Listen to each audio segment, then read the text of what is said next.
A questão do ref, né? Então, gente, ó, você vê, tudo isso que o David falou, olha como que o ref ele é importante, olha como o ref é precioso.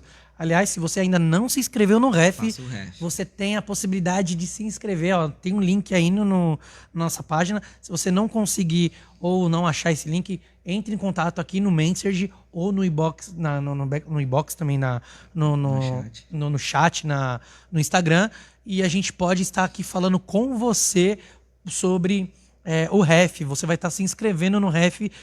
É um curso de inteligência emocional, onde nós provamos para você, dentro da Bíblia, da física quântica, gente, até física quântica, tá? Da neurociência e da psicologia, que você precisa cuidar das suas emoções para o seu espiritual estar show de bola. Tem pergunta aí, meu gato? Eu vou ler um comentário primeiro da nossa querida irmã Anne e logo depois eu vou fazer uma pergunta que ela colocou aqui.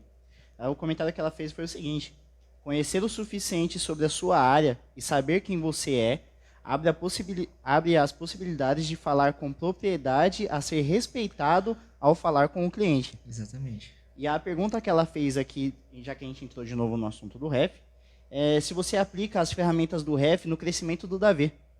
Show de bola. Ixi, isso com certeza. E aí, como que funciona essa questão com o pequeno Davi? Um menino de 2 anos, como adaptar isso na visão de um pai hoje, você como um pai, como adaptar isso pro seu filho? Aquilo que a gente fala no ref, né? Sem dar muito spoiler, tá? Tá. Eu não Que é? acredito. Curiosidade. Eu não acredito na maldição hereditária, né? Eu acredito na herança hereditária, né? Que são a herança. Cultura, né? A herança vem baseada na cultura, vem nos comportamentos, né? No âmbito da sociedade ali que a gente vive. E a gente tem hoje, você tem a possibilidade de quebrar esse ciclo. Tem que parar em você. Porque você tá tendo a ferramenta.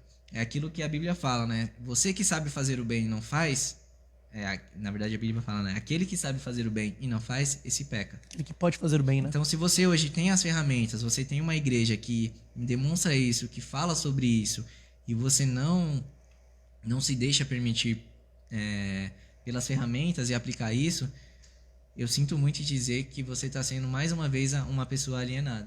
E isso não é nem a questão da latência, né? Isso não tem a ver com a questão da latência de você que fez o REF e que tem um processo de latência, Sim, que isso está ainda tem, no processo, que ainda está trabalhando, que ainda está ali, que vai ter umas recaídas com o velho homem e tal. Não é isso, né? É você que tem a oportunidade e não quer. Sendo claro, você que reclama da situação, a gente te dá a solução, te dá ferramentas para solucionar, porque a gente não pode fazer por você. Igual o carro, né? É igual carro. Você chega com um problema para mim, eu identifico o problema, eu te mostro a solução e você vai optar em aceitar ou não essa solução. Então você tem um problema. Eu tenho problema em tal área. Fala pro pastor ou fala para algum líder aqui de confiança, né? A Miriam que também, a né? Miriam, os líderes em geral, né? A Miriam, Instrutora. as instrutoras. Aí a instrutora vai lá, a Miriam vai falar pra você, mulher, ou o pastor fala pra você, homem, ó, eu identifiquei que você tem problema nessa área. Aqui estão as ferramentas pra você solucionar esse problema. Eis que te digo de mim mesmo. Escute. Tome essa ferramenta e pratique pra você solucionar esse problema. Só que você acaba reclamando disso, que nem os clientes. Eu mostro o orçamento e eles reclamam da solução. Não, mas peraí, David, não foi isso que eu te pedi. Não, foi exatamente o que o senhor me pediu. Porque não quer sacrificar, né? Não quer sacrificar. Toda aquilo que o pastor sempre fala, bate na tecla, né? Toda ação, toda escolha implica em perdas e não somente em ganhos. Então você vai ter que fazer sacrifício. Pôr na balança, né? Você vai ter que pagar o preço. Até só um breve relato, aspas, né? Fugindo um pouquinho. Eu sou, que nem você falou, modéstia à parte, eu jogo muito bem futebol. E é uma das coisas que eu faço de melhor. Tem que falar igual o Diego.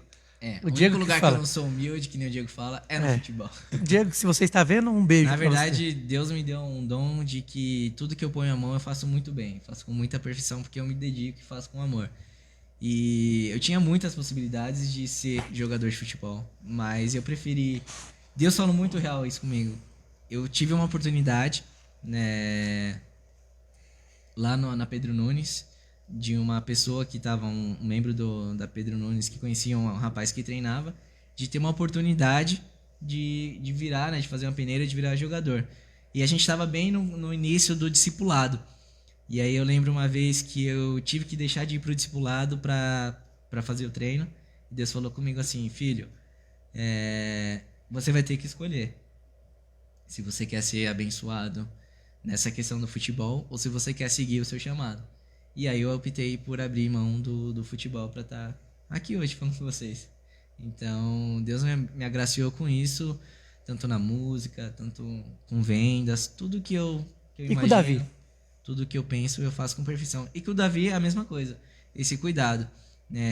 Eu tenho um cuidado extremo com a educação do Davi, né? Que a gente costuma falar assim, criar filho é fácil. Criar filho a gente sabe que ele tem que comer, tomar banho, tomar água e não morrer. É esse o nosso papel para criar um filho. Quem dera, né? Oh, meu Agora, Deus. educar é totalmente diferente. E além de educar, você treinar o emocional da criança, você educar o emocional da criança é muito mais difícil. E as informações, né? Ter esse detalhe de tomar cuidado com as informações que vão chegar para as assimilações dele, né? Exatamente. E a forma de lidar com o Davi. Então, pegando esse gancho que a Anne falou, teve um dia que o Davi estava na minha mãe e o Davi ele não tem medo de escuro. Ele, na verdade, ele só dorme no escuro, se tiver tudo apagado. Se tiver a luz acesa, ele não dorme enquanto não apagar a luz. Tanto que quando ele tá com sono, que ele tá no sofá com sono, capengando já, que a gente fala, filho, sobe pra dormir. Ele sobe a escada voando. Sobe a escada, deita, aí a luz tá apagada. Quando a gente acende a luz, ele começa a chorar, porque ele quer a luz apagada pra ele dormir. Aí minha mãe chegou, David, Davi não tem medo de escuro. Ele chega aqui em casa, ele apaga a luz e vai brincar, se esconde, aí fica falando, achou, né, que ele brinca, achou. E eu falei, sim, mãe, ele realmente não tem medo de escuro. Ele falou assim, é engraçado, né? Eu falei, não, mãe, na verdade eu não ensinei ele a ter medo de escuro.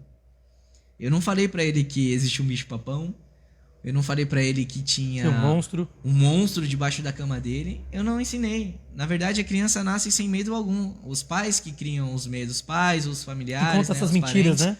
Que o medo nada mais é justamente uma mentira que foi falada para nós. E o Davi, a gente não mente pro Davi. O que é, filho, o que é o escuro? O escuro nada mais é do que a ausência de luz. Já dizia um Einstein. Então, eu não ensinei o Davi a ter medo de escuro. Papo de amigo. Cultura. Eu não ensinei o Davi a ter medo de cachorro. O Davi não pode ver um cachorro que fica uau, uau, uau, uau, uau. E é até engraçado que do nada a gente tava na minha mãe, ele tava vendo um cachorrinho, a gente falou, filho, vamos embora. Ele olhou pro cachorro, tchau, cachorro. Do nada, ninguém ensinou isso pra ele. Mas a gente não ensinou ele. Fala, filho, não pega aí porque o cachorro vai te morder. A gente não ensinou. Então, Anne, você falou, né? O que eu aplico do REF são as chaves de blindar a mente, as 8 chaves de blindar a mente. Tanto que quando a gente tem um comportamento que nem aconteceu essa semana, da gente se alterar um pouco mais com o Davi, a gente chega no Davi, filho, ó, perdoa o papai, o papai aprendeu assim, o papai não é assim, o papai não quer passar isso pra você. Você já ressignifica logo Já com ele. ressignifica. Filho, aconteceu isso, ó, o papai falou isso com você, mas o papai aprendeu assim, tá? O papai não queria falar, me perdoa. E o Davi sabe disso, porque às vezes o Davi faz a arte dele, a gente briga com ele e a gente fala, pede desculpa pro papai. Aí ele vem e pede desculpa pra mamãe, ele vem e abraça a gente, né? Ele fala, papai, mamãe. Aí a gente fala, filho, ó, o papai brigou com você por causa disso, disso, disso. O papai falou 2 vezes com você e você não obedeceu o papai. Mas o papai fez isso porque o papai te ama, tá? O papai gosta de você e quer o seu melhor. Então, o papai te ama, o papai aceita as suas desculpas. Então a gente vem treinando isso nele. E uma coisa que eu aprendi no REF é que o Davi tem a personalidade dele, né? As pessoas costumam falar, o Davi é muito arteiro, Não, é a personalidade dele. O Davi nasceu assim, Deus criou o Davi dessa maneira.